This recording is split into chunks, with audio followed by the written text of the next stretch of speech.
think of a British prison, what names come to mind?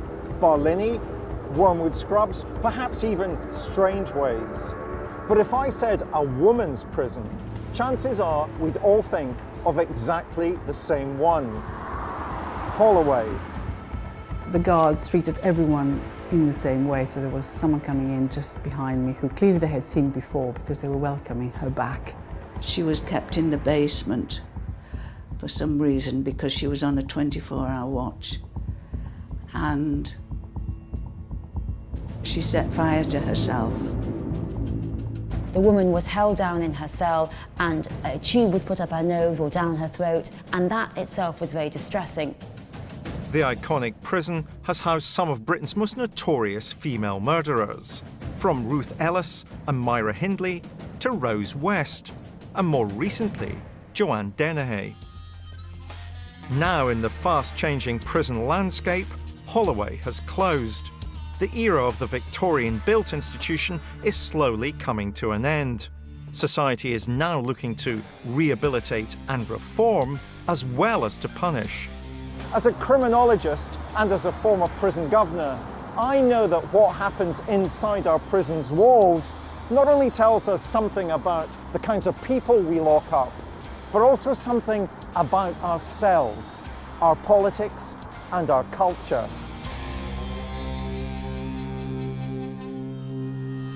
For over a century and a half, Holloway absorbed penal fashions, change, and transformation.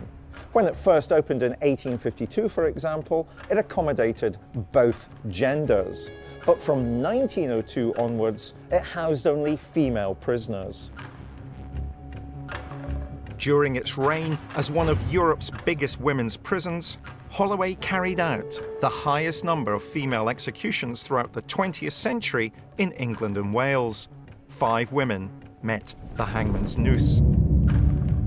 It's had its fair share of controversy, from audacious escapes, to bullying, to sex scandals with guards, to the abolition of the death penalty.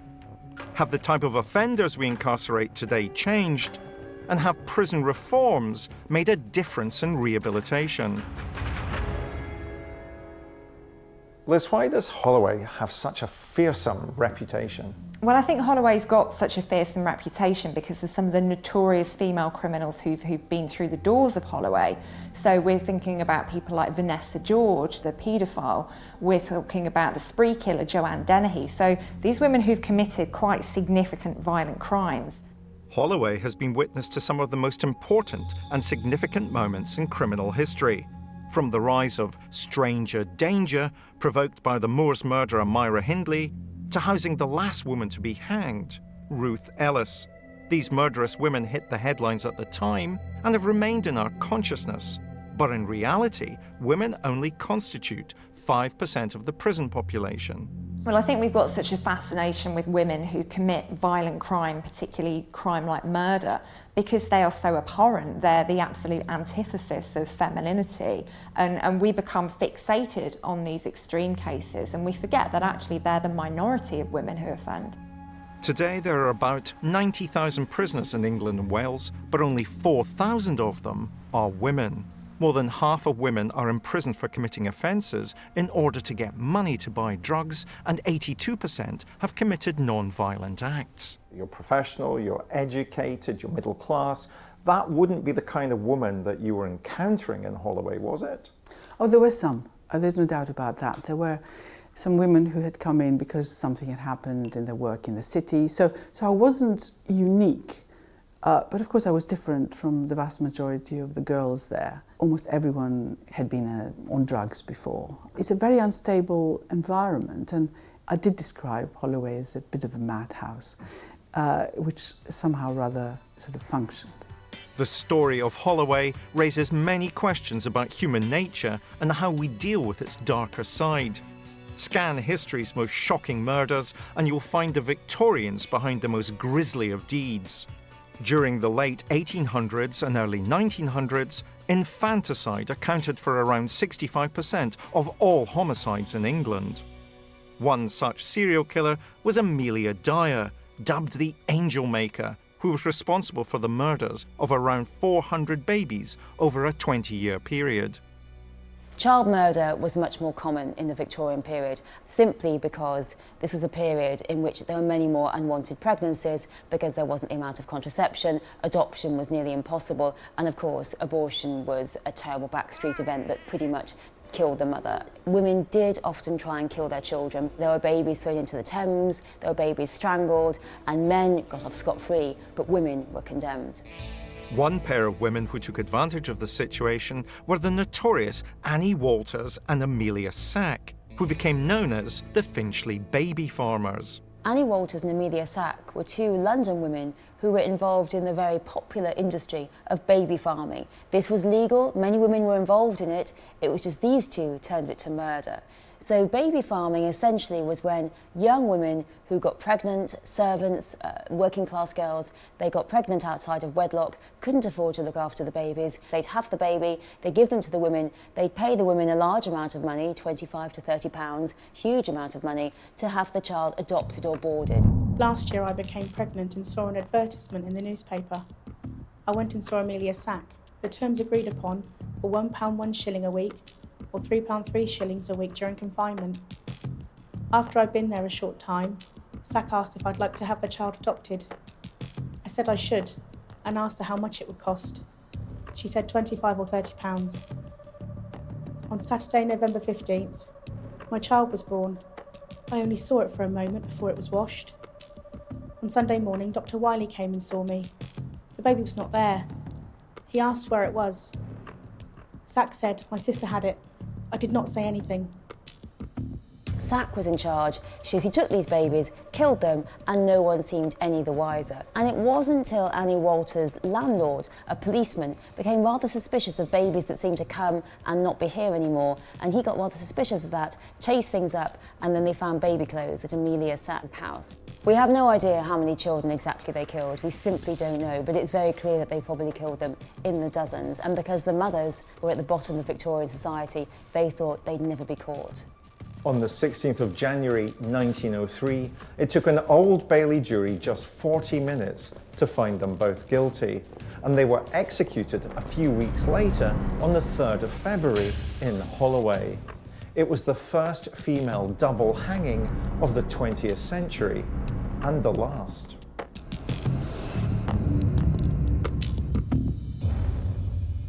Did it cause any kind of scandal or moral panic? Was there a great deal of discussion about baby farming? There was a huge moral panic about the women who were doing the baby farming and about these young mothers who were creating these illegitimate children. There was really no recognition of the fact that these maidservants, dirt poor maidservants, had very little choice but to use the baby farms. Many murderous individuals found themselves at the mercy of Victorian-style justice following their heinous crimes. But it wasn't just the killers that were locked up. Pickpockets and thieves also faced harsh punishment. 50 years earlier, the most common Victorian retribution for crime was transportation, sending the offenders first to America, then to Australia and Tasmania. Another solution was execution, with hundreds of offences carrying the death penalty. What did the Victorians want prisons to deliver, to do? Prisons were very much about punishment, and offenders were to be kind of held up as examples of how not to behave. So very often Victorian prisons were incredibly grand buildings in the middle of towns or cities, so everybody could see them and knew what they were. But more importantly, they knew who was housed in those institutions, so people who've broken the law. The rise in petty offending and a surge in the prison population forced building on a massive scale. The Victorians built or modified over 80 prisons throughout England and Wales. The new City of London prison was a fortified castle known as Holloway. And over the next 150 years, its name would become infamous. But it wasn't just murderers such as Ruth Ellis and Myra Hindley that would line Holloway's Hall of Fame. One woman would die for love, much to the horror of the nation. Holloway was seen as a solution to London's growing prison population. It was originally known as Camden Castle, and its enormous gate lodge was modelled on Warwick Castle. and inside were equally imposing Victorian Gothic buildings that could house up to 436 inmates. The prison had 4 3-storey radial wings on a star plan, with an administration wing and detached female and juvenile wings. The male wings had workshops at their outer ends. The female wing had washhouses, and the juvenile wing schoolrooms. The Victorians were very keen on seeing everybody in prison. The officers could stand in the middle of the star and they could turn around and they could look down long corridors and they could see who was out of their cell, they could see who was going into someone else's cell. That system of surveillance was favoured and is present in many prisons. Prisons for the Victorians were all about punishment. Rehabilitation didn't really come into it at all, so life was incredibly harsh in prisons. There certainly was very little in the way of skills, of training, of anything like that to prepare people for the outside world again. Once inside, the prisoners were made to pay for their crimes. They were kept in silence and made to do intense menial work. Walking a treadwheel or pulling a rope apart for oakum were the most common forms of hard labour. So the silent and the separate system was based on those two concepts of separation of prisoners from other people and of quietness, of silence during their sentences. And those are very, very harsh conditions, aren't they? When you think about people as social beings, they talk to one another. Well, the Victorian prisoners weren't allowed to do that. What was silence going to deliver? Well, it was thought that through being silent, they'd be more repentant because they weren't conversing with other people, so the only thing that they had to kind of think about was themselves and what they'd done. In Victorian England, many more women were sentenced to prison. Women constituted about 17% of the prison population, as opposed to approximately 5% today. 90% of Victorian female prisoners were given short sentences. Some inmates thought prison conditions were relatively pleasant and saw it as an improvement on life in a workhouse. I can have a room to myself, and what with 3 meals a day and the doctor whenever I want him, I'm better off here. During the late 1880s, turnover was high and the average daily prison population was over 2,500 for women and nearly 12,000 for men. Holloway became so heavily populated that the prison was forced to add more cells, bringing the number of inmates up to nearly 1,000. Increasingly, as the Victorian age wore on, people started to say, we need to separate men and women. This is immoral. And after all, a lot of the women who were imprisoned were prostitutes, and they might even try and earn more money or turn more tricks inside the prison. There was a new impetus towards separating men and women, partly because of Victorian morality, but also partly of some notion of protecting the women themselves. I think during this period, it was a really harsh time. There was an awful lot of poverty, and many women were kind of finding themselves having to rely on sex work, on prostitution to make ends meet. And prostitution was something that was inherently criminalised by the Victorians, so there were lots of offences relating to prostitution, and women found themselves, at the wrong end of the law. The closure of London's oldest prison, Newgate, coincided with a moral panic about sex workers, which in turn created demand for more prison spaces for women. At the beginning of the 20th century, men had been removed from Holloway and only women remained within those walls. And pretty soon the prison became synonymous with some of the country's most notorious and dangerous female offenders. How did Victorian society view women who committed crime? They were seen as, number one, transgressing the code by which the poor should live. The poor should accept their situation. They should be grateful to the rich. They shouldn't steal. The poor should be honest. And they also transgressed the notion of woman. And the notion of woman was one who was meek, who was obedient, who'd rather die in penury and poverty than sell her body or steal. What you did on the outside was also reflected in how you were treated inside the prison's walls. The class system was a fundamental part of British life, and Holloway was no exception. Kate, what would be the difference between a middle-class woman going into jail and a working-class woman going into jail? Well, there were really three classes in jail. There were the first class, and these were the very wealthy prisoners. They were allowed to read, they were allowed to have books, they were allowed to receive visits. There were the middle-class grouping, the middle-class women. This was quite a small grouping, but they did sewing. And then there were the bottom grouping. They were the great unwashed. They survived on porridge. They had very little privileges whatsoever. They were mistreated, no one cared about them, and they lived in squalor. Political prisoners were usually seen as first class, but when the suffragettes entered the fray as the Women's Social and Political Union in 1903, they were downgraded to middle or even lower class. Well, the suffragettes were a group of women in this country who were passionate about securing the right to vote for women. They would do anything from setting fire to post boxes, to breaking windows, to even slashing paintings in the National Gallery. So they were seen as violent and they were seen as problematic, and they were the ones that were thrown into prison. Holloway was essentially a meeting ground for the most famous and popular suffragettes. Spending time inside the prison became known as the Holloway degree, which earned them the right to wear the Holloway badge, an arrow of purple, white and green mounted on a silver portcullis. The problem was that once they got into Holloway, they wouldn't be cowed by the system. They did all kinds of things. They sang suffragette songs. There's a great story of how the suffragettes would march round the exercise yard and Ethel Smythe would be conducting them with her toothbrush from the window in the suffragette songs. The suffragettes fought the government from inside the prison by taking part in hunger strikes. It became their greatest weapon for their cause. The government was so afraid of a woman dying in prison and becoming this martyr to the cause that women had to be force-fed, and that itself was very distressing. The woman was held down in her cell and a tube was put up her nose or down her throat, and there are even records of women in other prisons being fed up other orifices such as the vagina or the anus. How does the government react to the fact that a number of suffragettes want to go on hunger strike? Well, in comes the Cat and Mouse Act, and this is essentially a piece of legislation which enables the prison to basically let these prisoners starve themselves, not force feed them. So they become weaker, they become less disruptive, some of them die when they're released from prison, and because they're physically so unwell, they're unable to engage in the kind of activities that they were engaging in before. The suffragettes would be released on licence to regain their strength. If they committed an offence whilst out on licence, they would be immediately rearrested and returned to prison, starting the whole process again. This, from the government's point of view, was a very simple but effective weapon against the suffragettes.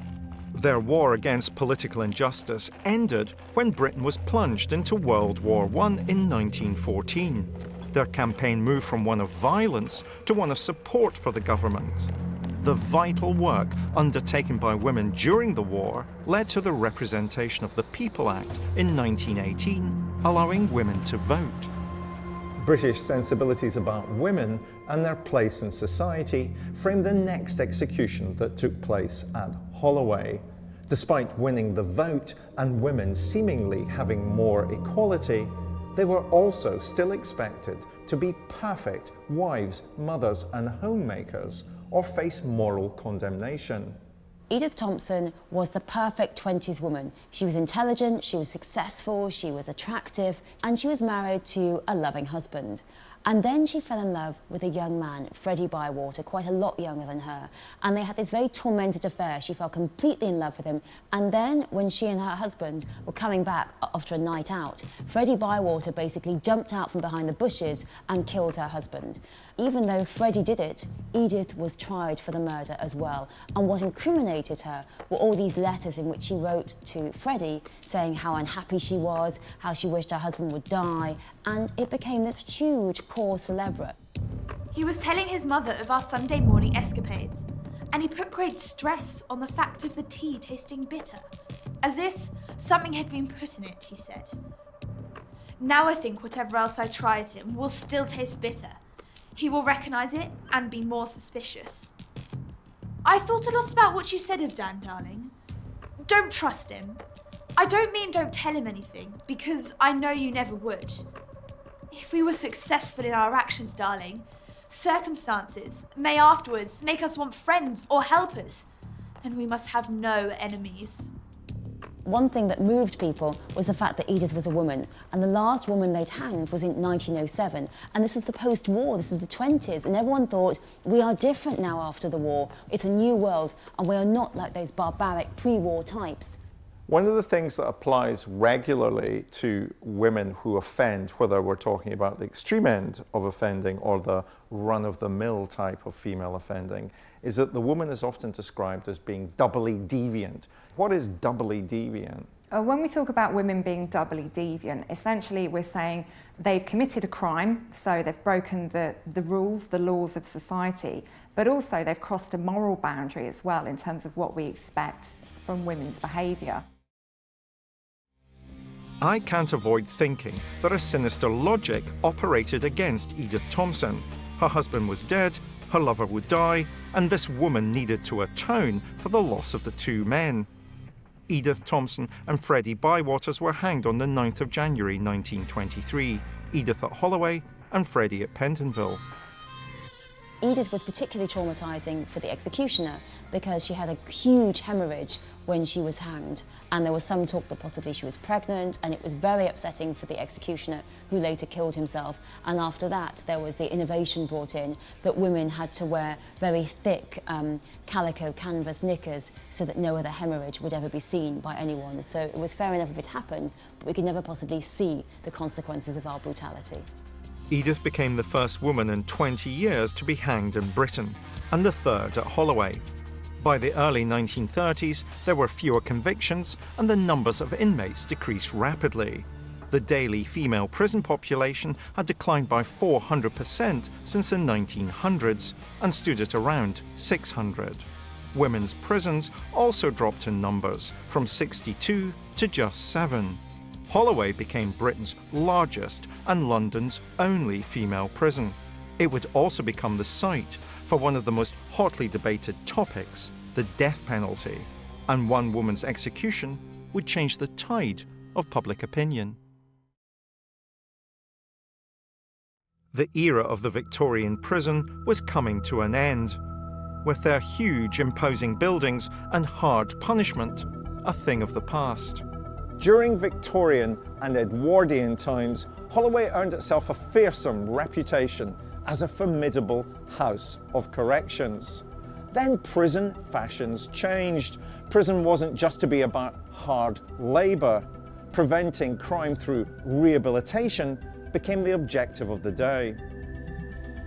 During the Second World War, women's roles in society started to change. And in 1945, Holloway appointed its first female governor, Charity Taylor.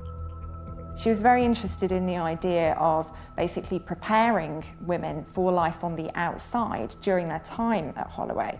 And some of the reforms that she enacted really were unprecedented. She suggests that you need the psychological approach to prisoners. So what she's saying is, these aren't evil, bad people who are simply evil and are utterly horrible people, that they might have had unlucky lives, difficult lives, and they might have mental difficulties, and we should try and approach them in this psychological way and see if we can help them. Women were allowed to wear makeup, they were allowed to wear their own clothes, and they were allowed to keep their babies in prison for those women who gave birth to children whilst they were incarcerated. So she really did make quite a lot of difference to the lives of a lot of women who were under her care. But there was one change Charity Taylor couldn't influence, and that was the death penalty. There had been no executions for 31 years at Holloway since the hanging of Edith Thompson.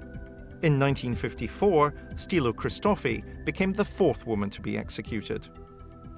Stilo Christofi was a Greek Cypriot woman who came over to London to live with her son. Her son had been rather successful. He'd been a waiter, he was married to a fashion model, had 3 children, and unfortunately, Stilo Christofi, she hated her daughter-in-law. So when her son went away, she pretty much killed her daughter-in-law in the kitchen. She strangled her and then she set the place on fire. And then she realised to her panic that there were children upstairs sleeping. She couldn't really speak English, so she dashed out into the street, finally found some people and said to them, children asleep and the house on fire.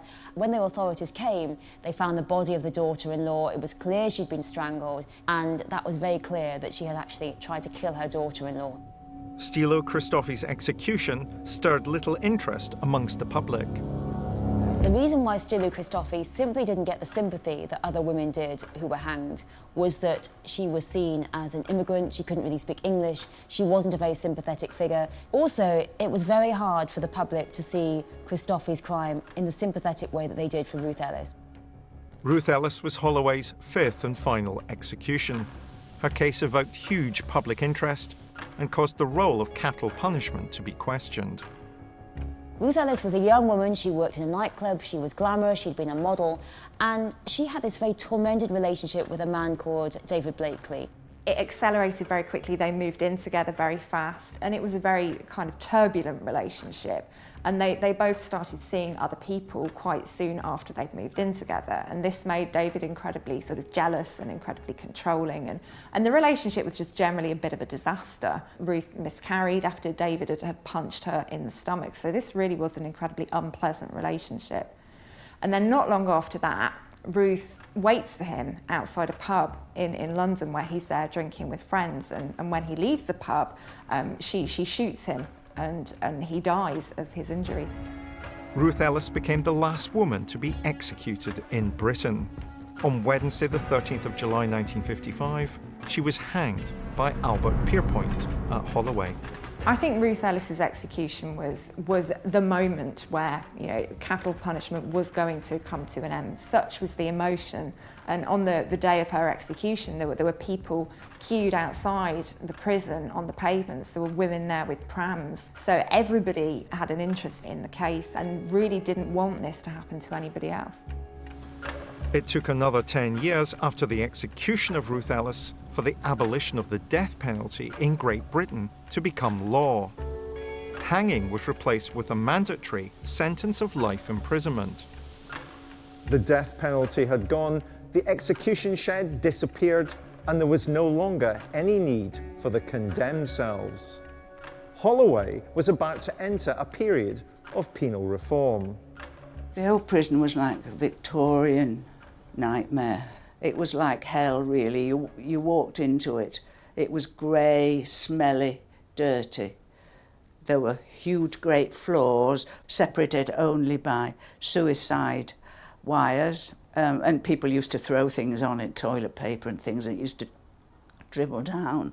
It was dark, gloomy, and the inspectorate always used to criticise it for its standard of hygiene, and it was not a very nice place to work at all. It was horrible. My first night in Holloway prison was hell. I was in a cell with a crazy woman who picked off her toenails and put them into my tea mug. The wind screamed through the window. The glass had been smashed out from riots, and the gaps were stuffed with loo roll and books from the library. There was a bucket to pee in, and at 5 a.m. I was told to slop out, where the contents of the bucket was thrown out. I had a glob of porridge in the morning, which I had to eat with toenails lady in my cell. Thinking in terms of art and colour and painting, the old Victorian buildings, what kind of colours were they? I could say grey. That can be pleasant, but actually kind of the colour was sludge. I can't think of it in any other way. I know that's not a colour, but it actually was sludge. It sounds like education had a very low priority in the old Holloway. Would that be an accurate way of describing it? Prisons are not there for education purposes. The women had visits to go to, they had to see their lawyers, they had medicals, a lot of the women were ill, and after they were all free from that, then they had time to come to education. In 1968, it was decided that Holloway should be rebuilt as a local prison and psychiatric institution. There was a school of thought that women could be cured of their criminality and that the root cause was psychological. Building work was undertaken whilst the prison remained operational. In the old prison there was an awful lot of self-harm and attempted suicides, and there were a lot of fights, there were a lot of barricading in. And it was very, very tense. And there was no way to dissipate that strength because there was no real meaningful activities. Violence, therefore, was often against the women themselves. I remember one young woman, she was only 18. She was kept in the basement for some reason because she was on a 24-hour watch. And she set fire to herself, and goodness knows what kind of state of mind she must have been in. The psychological toll of being in prison affects inmates in different and sometimes extreme ways. One prisoner who seemed to adapt to life in prison was known as the most hated woman in Britain, Myra Hindley. In 1966, Ian Brady and Myra Hindley were sentenced to life for the murders of 5 children in Greater Manchester. Although Hindley had a notorious reputation, she was surprisingly well behaved and even turned to the Catholic faith. She got on well with her fellow inmates and in particular with one of the guards. Myra Hindley spent several years at Holloway and she became incredibly close to one of the female prison officers there. She had an affair with a lady called Pat Cairns for 3 years. Pat was helping her formulate a plan to escape. One of the other prisoners flagged this up to the governor and said, look, I think Myra Hindley is trying to plan an escape. And Myra Hindley was actually able to use her kind of charm and her manipulation to convince the governor that this other prisoner was lying. The plan continued until 1973, when police heard rumours of an escapee using duplicate keys. Myra and Pat Cairns had been planning to travel to South America. Pat really did pay quite a high price for this because she went to prison herself for a number of years and lost her career in the prison service. So I think it's proof that even when violent female criminals are behind bars, they're still quite able to manipulate others. Had the Hindley and Brady case happened soon after Ruth Ellis's execution, I think it would have been quite instrumental in turning the tide of public opinion, because on the one hand you have Ruth Ellis, she's somebody who's a victim herself. Then on the other hand you've got Hindley and Brady whose cold and calculated killing of children really did make people feel sick to their stomachs. Myra Hindley served over 10 years in Holloway before moving prison. She was never released and died of bronchial pneumonia in 2002. It had taken 15 years to redevelop the new Holloway, and when it was completed in 1985, the archaic buildings and harsh conditions that had existed for over 100 years had gone. But would the new buildings and new reforms result in any real change and bring the reputation of Holloway out of the Dark Ages?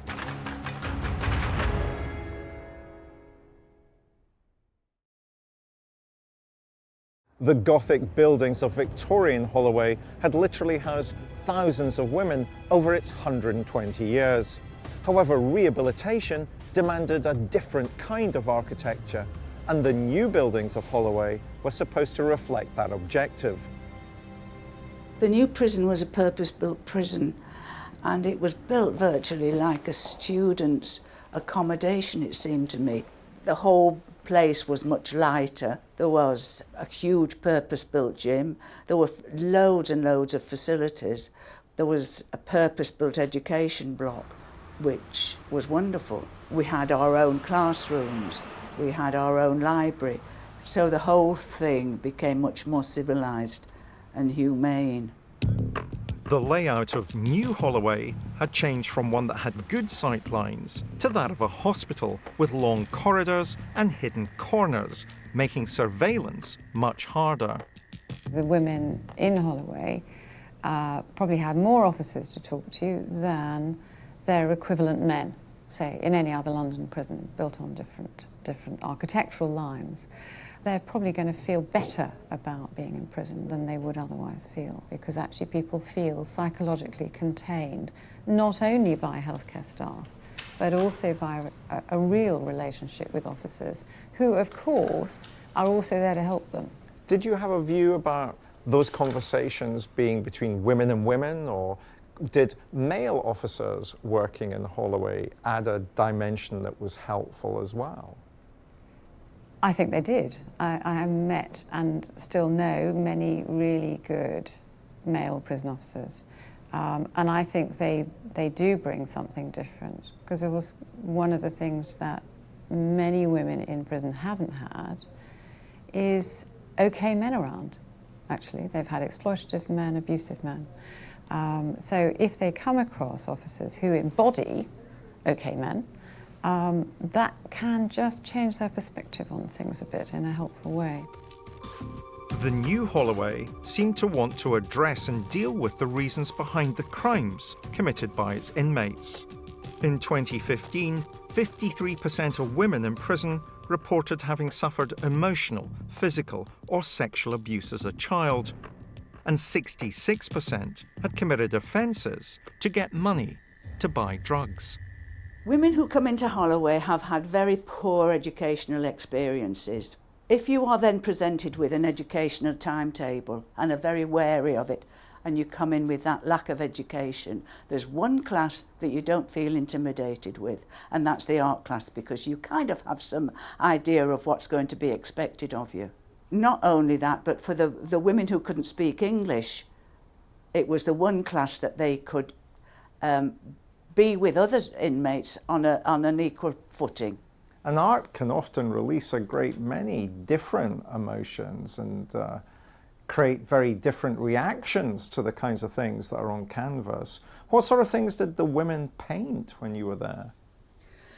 The women who were down on the medical unit, who had mental health problems, often could paint wonderful, wonderful imaginings, images from their head in a very spontaneous, unself-conscious way, which sometimes I quite envied, because I'm bogged down by all that formal training, which they didn't have.